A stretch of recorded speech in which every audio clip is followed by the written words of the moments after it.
అందరికీ మరణాత. ఈరోజు దేవుడు మనకు అనుగ్రహిస్తున్న శ్రేష్టమైన వాగ్దానము.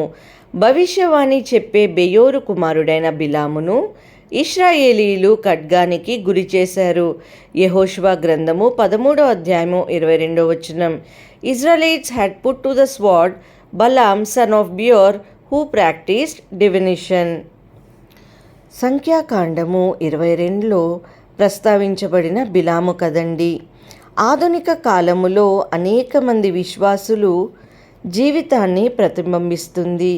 మొదట బిలాము దేవుని సూచనలకు విధేయత చూపాడు మరియు ఇశ్రాయేలీలను శపించడానికి మోయాబు రాజు బాలాకు పంపిన దూతలతో వెళ్ళలేదు. అతను వాటిని నిర్మోహమాటంగా తిరస్కరించాడండి.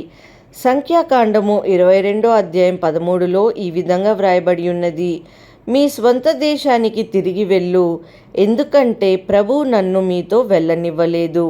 ఇది చూసి బాలాకు మొదటి వారి కంటే ఎక్కువ మంది మరియు గొప్ప వ్యక్తులను పంపాడు మరియు అతను ఈ దూతల ద్వారా బిలామును ప్రలోభ పెట్టడానికి ప్రయత్నించాడండి. నేను మీకు మంచి బహుమతిని ఇస్తాను మరియు మీరు ఏది చెబితే అది చేస్తాను అని ఒక వార్త పంపించున్నారు. కానీ బిలాము, మీరు నాకు వెండి మరియు బంగారంతో నిండిన రాజభవనాన్ని ఇచ్చినప్పటికీ నా దేవుడైన యెహోవా ఆజ్ఞను నేను అధిగమించలేను అని చెప్పడము మనం చూస్తున్నామండి. ఇప్పటి వరకైతే బాగానే ఉంది, కానీ ఆ మాటలతో అతడు దూతలను వెనక్కి పంపి ఉండాలి. కానీ బాలాకు నుండి వచ్చిన బహుమానము పొందాలనే ప్రలోభాన్ని అతను అడ్డుకోలేకపోయాడండి. అతను దూతలతో, ఈ రాత్రి ఇక్కడే ఉండండి మరియు ప్రభు నాకు ఏమి చెబుతాడో నేను కనుగొంటాను అని చెప్పారు. అది దేవుని చిత్తము కాదని బాగా తెలిసిన తరువాత కూడా ప్రభు చిత్తాన్ని తెలుసుకుంటానని దూతలతో చెప్పడానికి అతన్ని ప్రేరేపించింది. డబ్బు కోసమా, వ్యామోహమా అని మనం చూసినట్లయితే డబ్బు మీద ఆశనే అని కనపడుతుందండి ఇది. కానీ వీటన్నిటికీ ఫలితం ఏమిటి అని మనం చూసినట్లయితే ఆ మనుష్యులతో వెళ్ళడానికి ప్రభువు అతన్ని అనుమతించాడు. ఎన్నోసార్లు ప్రార్థన చేయగా ప్రభువు ఒప్పుకున్నట్లు మనం చూస్తున్నాం. కానీ 22వ వచనంలో మనం చూసినట్లయితే అతను వెళ్ళినప్పుడు ప్రభు చాలా కోపంగా ఉన్నాడు.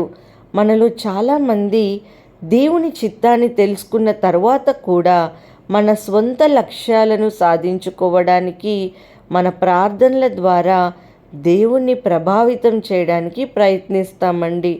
కానీ అలాంటి సందర్భాలలో ప్రభు మనకు కావాల్సినది ఇచ్చినప్పటికీ దాని ఫలితం దయనీయంగా ఉంటుందని మనము గుర్తుంచుకోవాలి. బిలాము విషయానికి వస్తే అతడు కూడా కత్తితో చంపబడ్డాడని సంఖ్యాకాండము 31వ అధ్యాయము 8వ వచనంలో చూస్తాము. వీటన్నిటికీ కారణం ఏమిటంటే ధన వ్యామోహమే అండి. ఈ విషాదకరమైన ముగింపును తనకి ఇచ్చినట్లుగా మనం చూస్తున్నాం. ప్రియమైన మిత్రులారా, ఈ సంఘటన పట్ల మనము అప్రమత్తంగా ఉండాలి. లోకం మనల్ని ప్రలోభపెట్టి అన్ని విధాలుగా ఆకర్షిస్తున్నప్పుడు కూడా మనము దేవునికి భయపడి ఆయన చెప్పినది మాత్రమే చెయ్యాలండి. చిన్నపిల్లలేమి, యవనస్తులేమి, వృద్ధులేమి అందరూ కూడా ఇటువంటి ఆకర్షణకు లోనయ్యేవారుగా కనపడుచున్నారు. మనము నిజంగానే దేవుని చిత్తముకు వ్యతిరేకంగా వెళ్ళే వారముగా కనపడుచున్నామండి.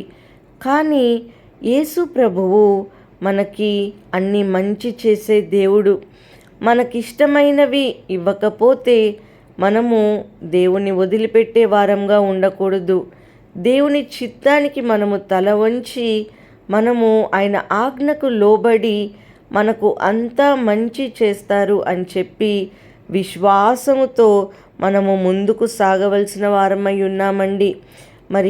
ధన వ్యామోహానికి వచ్చినట్లయితే నిజంగానే ఈ లోకములో డబ్బుకి ఎంతగానో ప్రాధాన్యం ఇస్తున్నాము.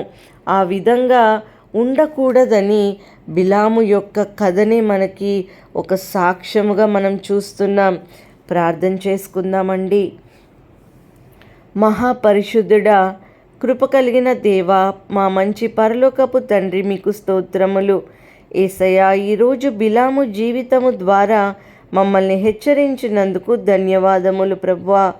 ప్రపంచము ఎంతో మోసకరమైనది ప్రభువా, మరియు దయ్యము యొక్క మేము ప్రలోభాల నుండి మమ్మల్ని రక్షించుకోవడానికి మాకు సహాయము చేయండి తండ్రి. మా ఇష్టానుసారము కాదు, కానీ మీ చిత్తానికి ప్రభువా మేము అంగీకరించి విశ్వాసముతో ప్రభువా మేము ముందుకు సాగటానికి సహాయం చేయండి దేవా. మీ ఆజ్ఞలకు ప్రభువా మేము విధేయులుగా ఉండి తండ్రి, మీరు మాకు మంచి చేసే దేవుడవు గనుక మిమ్మల్ని నమ్ముకుని నా ప్రభువా మీ చిత్తానికి తల వంచి ముందుకు వెళ్ళేలాగా దీవించు ప్రభువా. యేసయ్యా, ఈ ప్రేయర్లో ఏకీభవిస్తున్న ప్రతి ఒక్కరి కొరకు ప్రార్థన చేయుచున్నాము. వారి దేని కొరకైతే మోకరించి యేసయ్యా ప్రార్థన చేస్తున్నారో వారి యొక్క మనవులు ఆలకించండి. ఈ యొక్క దినమున మేము స్టార్ట్ చేయుచుండగా ప్రభువా మా ముందుండి మీరు నడిపించండి. మా మార్గమును సరళము చేయమని వేడుకొంచున్నాము.